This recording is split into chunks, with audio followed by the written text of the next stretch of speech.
Olá a todos, sejam muito bem-vindos ao canal Espírito. Eu sou Carla Lima e nesse vídeo áudio eu vou dar continuidade aos nossos estudos sobre os conflitos existenciais. Estudo esse que eu inseri no canal semana passada, baseado na obra de Joana de Ângeles, Conflitos Existenciais, psicografado por Divaldo Pereira Franco, onde a autora aborda diversos conflitos existenciais, diversos temas que ela considera enfermidades da alma e que eu também creio que sejam temas muito relevantes para o nosso crescimento pessoal sendo analisado. Nessa segunda parte, no segundo capítulo do estudo, eu vou ler na íntegra, mais ou menos, o texto do livro e logo depois eu faço algumas considerações finais sobre o estudo. Antes de mais nada, eu limpo em mim todas as memórias negativas que compartilho com cada um de vocês. Peço ao grande Espírito que limpe, purifique e transmute cada energia negativa em luz pura e amor. Sempre. Joana, nesse capítulo, vai falar sobre os fatores causais da preguiça, sobre os transtornos gerados pela preguiça e, claro, fraternalmente vai trazer também para nós uma terapia para essa enfermidade, né? Segundo Joana de Ângeles, começando o nosso estudo, a preguiça ou a propensão para a inatividade, para não trabalhar, também conhecida como lentidão para executar qualquer tarefa ou caracterizada como negligência, moleza, tardança, é desvio de conduta que merece maior consideração do que aquela que tem sido oferecida. Surge então naturalmente, expressando-se como efeito de algum tipo de cansaço ou mesmo necessidade de repouso, de recomposição das forças e do entusiasmo para a luta existencial. Todavia, quando se torna prolongado o período reservado para o refazimento das energias, optando-se pela comodidade que se nega às atitudes indispensáveis ao progresso, apresenta-se como um fenômeno anômalo de conduta. É normal a aspiração por conforto e descanso. No entanto, não são poucos os indivíduos que se lhes entregam sem que apliquem esforço físico ou moral pelo conseguir. A preguiça pode expressar-se de maneira tranquila quando o paciente se permite muitas horas de sono, permanência prolongada no leito, mesmo após haver dormido, e as cortinas cerradas em ambientes de sombras, sem que o tempo seja aproveitado de maneira correta para leituras, reflexões e preces. E aqui eu abro um parênteses, porque essa é uma opinião pessoal da autora espiritual, né? Claro que, estando no plano físico, existem muitas outras atividades que não só as leituras, as reflexões e as preces na nossa vida física, e estamos no mundo dual e temos que estar equilibrado entre esses dois mundos, né? Tanto cuidando do nosso corpo, da parte material, da nossa vida física, como também da vida espiritual. Fecha parênteses. Continuando. Não perturba aos demais essa atitude, igualmente não se predispõe ao equilíbrio nem à ação. Lentamente, essa conduta faz-se enfermiça, gerando conflitos psicológicos ou dele sendo resultante em face das ideias perturbadoras de que não se é pessoa de valor, de que nada lhe acontece de favorável ou de que não tem merecimento, nem os demais lhe oferecem consideração. Esse tormento, que se avoluma, transformando-se em pessimismo que propele cada vez mais as situações de negatividade e de ressentimento, pode também transformar-se em mecanismo de autodestruição, em face da crescente ausência de aceitação de si mesmo, perdendo o necessário contributo da autoestima para uma existência saudável. Joana é brilhante, não, em suas ideias. Ela coloca as ideias de uma forma tão clara, mas ao mesmo tempo poética e rebuscada. Isso toca né, na alma e nos desperta também a refletir sobre essa necessidade de nos autoanalisarmos minuciosamente, como esse estudo aqui dela. Dando continuidade, Joana fala que a pessoa assume posição retraída e silenciosa, evitando qualquer tipo de estímulo que a possa arrancar da constrição a que se submete espontaneamente, adotando essa postura. Essa postura danosa que torna os membros laços, a mente lenta no raciocínio, apresentando após algum tempo distúrbios de linguagem e de locomoção. Tamanho são os danos que podem se causar e que a origem está aí num simples estado de preguiça que nós muitas vezes subestimamos, não? Sobre outro aspecto, pode apresentar-se como perda do entusiasmo pela vida, a ausência de motivação para realizar qualquer esforço dignificante ou algum tipo de ação estimuladora. O seu centro de atividade é o ego. Claro, ele não poderia deixar de aparecer, né? Que somente se considera a si mesmo, evitando espraiar-se em direção das demais pessoas, em cuja convivência poderia aurir entusiasmo e alegria, retomando o arado que sucaria o solo dos sentimentos para a plantação da boa vontade e do bem-estar. A avaliação feita pelo indivíduo nesse estágio é sempre deprimente, porque não tem capacidade de ver as conquistas encorajadoras que já foram realizadas, nem as possibilidades quase infinitas de crescimento e de edificação. O tédio domina as paisagens íntimas e a falta de ideal reflete-se na indiferença com que encara qualquer acontecimento que em outras circunstâncias constituiriam emulação para novas atividades. Esse desinteresse surge quase sempre da falta de horizontes mentais mais amplos, da aceitação de antolhos idealistas que impedem a visão profunda e complexa das coisas e das formulações espirituais, limitando o campo de observação cada vez mais estreito que perde o colorido e a luminosidade. Em outra situação, a autora chama a atenção que pode resultar de algum choque emocional não dirigido conscientemente, na qual o ressentimento tomou conta da área mental, considerando-se pessoa desprestigiada ou perseguida, cuja contribuição para o desenvolvimento geral foi recusada. Normalmente, claro, aquele que assim se comporta é vítima de elevado egotismo, que somente sente-se bem quando se vê em destaque, embora não dispondo dos recursos hábeis para as ações que deve desempenhar. Detectando-se incapacitado, refugia-se na inveja e na acusação aos demais, negando-se a oportunidade de recuperação interior a fim de enfrentar os embates que são perfeitamente naturais em todos e quaisquer empreendimentos. É interessante como quando somos colocados frente a frente, aqui eu abro um parênteses, no espelho da alma, né, colocando em holofote os nossos próprios enfermidades mais íntimas, como a gente tem uma tendência, o ser humano, à agressividade, né, em frente ao outro, como um mecanismo de defesa. Bom, o desinteresse, dando continuidade, Joana nos fala que o desinteresse é uma forma de morte do idealismo em razão da falta de sustentação estimuladora para continuar vicejando. E que pode-se ainda identificar outra maneira em que se escora a preguiça para continuar afligindo as pessoas desavisadas, né? Ela nos chama de desavisados, porque somos, eu diria, mais distraídos, né? Porque não prestamos atenção propositalmente em nós mesmos. E é aquela na qual o isolamento apresenta-se como uma vingança contra a sociedade, não desejando envolver-se com nada ou ninguém, distanciando-se cada vez mais de tudo quanto diz respeito ao grupo familiar, social e espiritual. Normalmente, esse comportamento é fruto de alguma injustificada decepção decorrente do excesso de auto-julgamento superior que os outros não puderam confirmar ou não se submeteram ao seu desplante. Gerando grande dose de ressentimento, não há como esclarecer-se ao indivíduo na postura a que se entrega, mantendo raiva e desejo de destruição de tudo quanto lhe parece ameaçar a conduta enfermiça. Do ponto de vista espiritual, a preguiça, pelo o que Joana nos traz aqui, se torna crônica.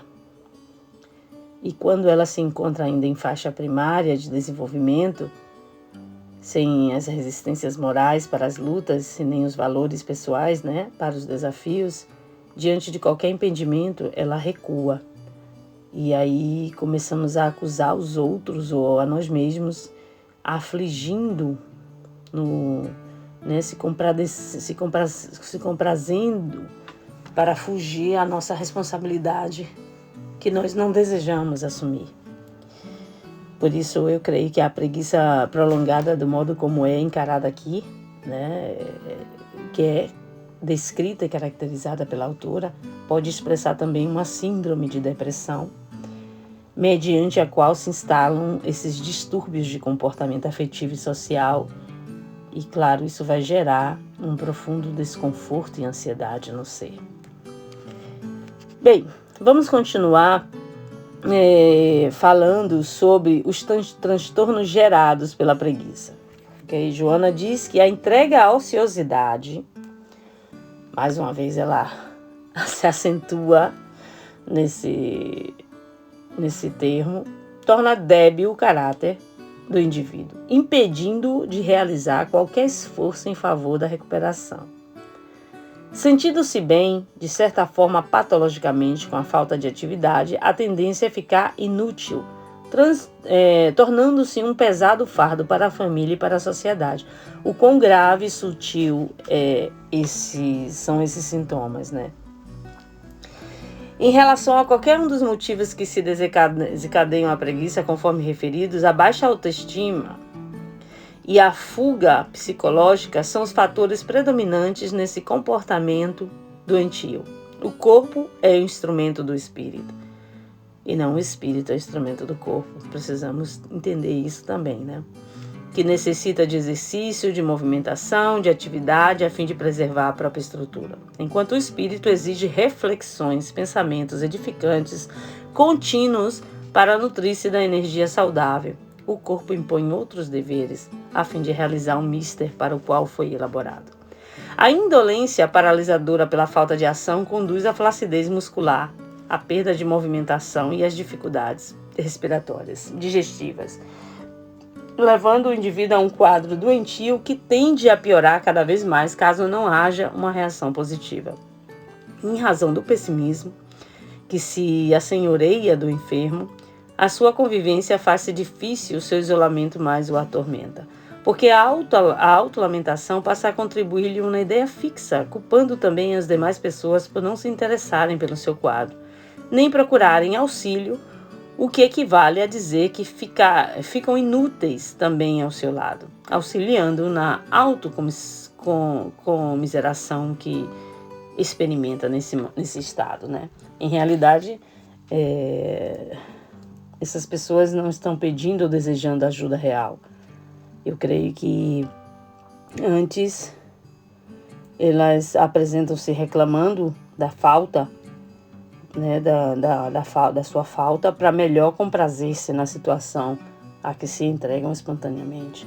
Esse é meu ponto de vista, né? Bom, Joana continua dizendo que a existência na Terra é constituída por contínuos desafios que sempre estão estimulando a conquista de novas experiências, ao desenvolvimento das aptidões adormecidas, ao destemor e à coragem em contínuas atividades enriquecedoras, e que a mente não exercitada em pensamentos saudáveis descamba para o entorpecimento ou para o cultivo de ideias destrutivas, vulgares, insensatas, que sempre agravam a conduta perniciosa.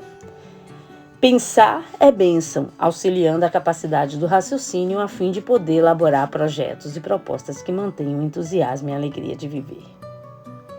Concomitantemente surge, vez que outra, alguma lucidez e o paciente critica-se por não dispor de forças para modificar a situação em que se encontra, desanimando ainda mais por acreditar na impossibilidade da reabilitação. Faz-se um círculo vicioso, porque o paciente ele não dispõe de energias para lutar e nega-se à luta para acreditar na inutilidade do esforço. Outras vezes oculta-se no mau humor, tornando-se ofensivo contra aqueles que o convidam à mudança de alternativa, explicando-lhe que tudo depende exclusivamente dele, já que ninguém lhe pode tomar a medicação de que somente ele necessita. A destreza, o esforço, a habilidade em qualquer área são decorrentes das tentativas exitosas ou fracassadas a que o indivíduo permite-se, resultando da repetição sem enfado nem queixa para a conquista e a realização pessoal, em tudo, na vida. Na preguiça, ocorre uma adaptação à inutilidade e uma castração psicológica de referência aos tentames libertadores. O indivíduo, nesse caso, prefere ser lamentado a receber amor, experimentar compaixão a ter o companheirismo estimulante e permanecer em solidão a experienciar uma convivência agradável. Armado contra os recursos alternativos da saúde, foge daqueles que o desejam auxiliar, infundindo-lhes ânimo, e quando é surpreendido por alguma orientação, logo reage com violência intempestiva, afirmando: você não sabe o que eu sinto e certamente não acredita no que se passa no meu mundo íntimo. Pensa que eu estou fingindo? Então são comportamentos muito vitimistas, do enfermo. Certamente o outro não conhece o transtorno que se opera no enfermo. Claro que não conhecemos o mundo interior das pessoas. Mas sabemos que o esforço desprendido pode contribuir eficazmente para alterar a situação em que esse indivíduo se encontra. E a partir daí, então, o amigo e candidato ao auxílio vai se tornar evitado a essa pessoa, porque é tido como um adversário, um censor perturbador da sua paz, como se a indolência algo tivesse a ver com a tranquilidade e a harmonia íntima, não é mesmo? A quase total insensibilidade em relação a si mesmo, à sua recuperação e ao sofrimento que ocasiona a familiares e amigos que se desestrutura, complica muito mais o quadro, porque bloqueia o discernimento em torno dos próprios deveres, e transferindo para o próximo as responsabilidades que lhe pesam na consciência e as tarefas que devem ser desempenhadas em seu benefício. Então a preguiça mina a autoconfiança e destrói as possibilidades de pronta recuperação. E é natural que atraia espíritos ociosos para o nosso campo magnético, que se comprazem no banquete dessas energias animais que nós emitimos quando entramos propositalmente e conscientemente, quase que conscientemente nesse estado, telementalizado e conduzido às faces mais graves, de forma que vamos prosseguindo no nosso dia a dia, sendo vampirizados por essas energias, essas outras consciências. Os centros vitais da nossa emoção e do comportamento são explorados por essas entidades infelizes e vamos nos decompondo, funcionando com irregularidade no nosso aparelho físico, destrambelhando a nossa organização somática, já que a nossa organização psíquica e os nossos sentimentos estão seriamente afetados, por esse comportamento. Bom, então Joana, como terapia, Joana de Ângeles nos diz que, às vezes, o paciente pode receber alguma inspiração superior, e interrogar-se por que eu estou sofrendo desnecessariamente. Até quando eu suportarei esta situação deplorável? São perguntas que vão surgindo na mente dessa pessoa que está acudida de preguiça crônica. Isto constitui um despertar terapêutico para a mudança de conduta, sempre a depender do próprio indivíduo. Ok? Jonas chama atenção muito a isso, porque, claro, ninguém vai ser ajudado se não deseja essa ajuda, porque por mais que a gente estenda a mão, a pessoa precisa estar aberta, para receber essa ajuda. Então aí começa a surgir a vergonha pelo estado em que se encontra. Esses são aspectos que a autora está trazendo, O constrangimento pela inutilidade existencial, dando início ao labor da renovação íntima, ao desejo de reconquistar a saúde, assim como o bem-estar, sem mecanismos escapistas ou perturbadores. E surge então aí os pródromos do equilíbrio emocional. Olha que palavra difícil, Joana. Ela gosta de usar palavras rebuscadas. O natural desejo pela recuperação, passando a ver a preguiça como algo enfadonho e monótono, irritante sem sentido, causador de aflições desnecessárias, porquanto nada de útil dela pode ser retirado.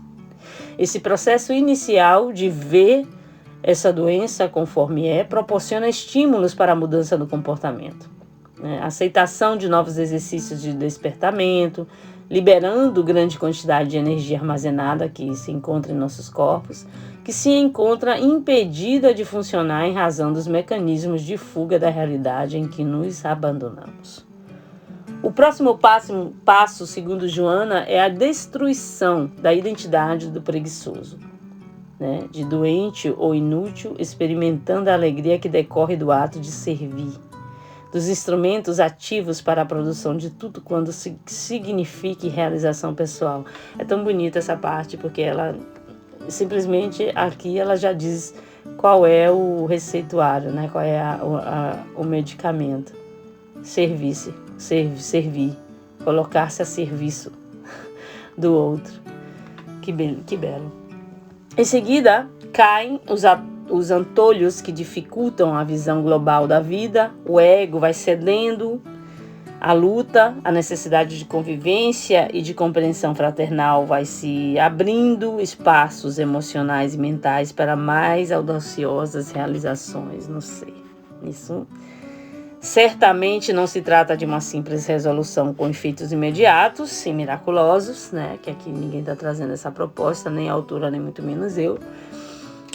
Que não existem, porque após largo período de ociosidade, todo o organismo emocional, claramente, e físico vai estar em estados com limites impostos por essa lassidão. Então, é necessário que as leituras que a gente possa adotar, por exemplo, leituras edificantes, que passem a influenciar esse painel mental que foi tão atrofiado durante esse período. E as velhas histórias de autocompaixão aqui, nós estávamos, que o paciente, nós, porque nos colocamos também, nesse quadro, e é necessário fazer uma autoanálise, sobre isso, fazendo parte do cardápio existencial de cada um. Eu creio que alguns em menos ou maior grau, mas faz parte do cardápio existencial de cada um de nós. Então, vai se cedendo lugar aos estímulos de boa convivência social e afetiva, motivando os nossos avanços constantemente, a partir de novas posturas mentais. Nesse sentido, eu também diria que a oração e a bioenergia oferecem recursos inestimáveis para a gente nesse sentido. Claro que em alguns casos mais graves, mais crônicos, vai ser necessário uma psicoterapia baseada, muito bem direcionada, a fim de que o indivíduo ele possa voltar ao mundo real com uma nova disposição, encontrando ali estímulos para prosseguir no próprio trabalho, que precisa ser realizado. Mas algumas outras pessoas também conseguem sair desse estado por conta própria, quando eles são sinceros consigo mesmo e têm uma força interior mais desperta. Essa atividade de autoconhecimento, de autoaceitação bem dirigida vai constituir um lubrificante muito eficaz no mecanismo, nos nossos mecanismos orgânicos e na nossa mente. E eu creio que isso vai estimular as emoções, a emoções mais agradáveis e assim a gente consiga nos autoinduzir a uma saúde mais integral. Eu creio fortemente nisso. Então, Joana, nesse capítulo, falando sobre a preguiça, ela colocou a preguiça como uma doença, como uma enfermidade que começa sutilmente, sem que nós nos apercebamos, que vai como um polvo mesmo, criando diversos braços que vão abraçando traços de nossa personalidade e, ao não nos vigiarmos, isso passa a fazer parte do nosso dia a dia nos levando a um estado de enfermidade sem que nós possamos perceber. E isso, claro, no início não vai atingir diretamente outras pessoas, mas à medida que vai se tornando crônica e agravando as consequências em nós, vai também atingindo outras vidas. Em diversos pontos desse estudo, Joana de Ângeles traz como sugerimento já colocar o espírito a serviço do outro, né? Fazer com que sua vida se torne mais útil a outras pessoas, como autotratamento, mas que, antes de tudo, é necessário que a pessoa se reconheça e admita que precisa de ajuda, porque sem esse reconhecimento não vai buscar também e nem aceitar nenhuma ajuda daqueles que possam diagnosticar e tentar alertá-lo sobre esse estágio de enfermidade. E, claro, eu os convido a fazer uma análise sobre tudo isso que foi lido, exposto através desse estudo. Se sintam à vontade de colocar os comentários. E eu agradeço muito pela tua companhia, pela vossa companhia em mais um estudo que nós realizamos sobre os conflitos existenciais. Quero dizer que é muito importante se você se manifesta para falar para mim, me dando um retorno do que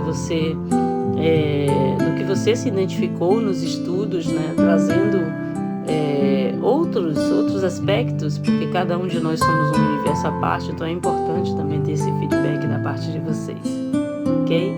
Deixo um grande abraço a vocês, não esqueçam de assinar o canal e de compartilhar esse vídeo, não economizar no like, por favor, para dar um incentivo ao meu trabalho, ao nosso trabalho do canal Espírita, porque é uma equipe que realiza esse trabalho, não sou só eu, são pesquisas e dedicamos algum tempo aos estudos para poder trazer conteúdos originais e que sejam de valia ao ser humano para o autoconhecimento e autorreflexão em si mesmo, enquanto consciências ativas nesse universo em que vivemos. E assinem, cliquem no sininho para ser avisados dos novos vídeos, claro. Eu desejo a vocês paz, além de todo entendimento, e nos mais sinceros desejos de plenitude, integridade e autenticidade sempre. Até a próxima.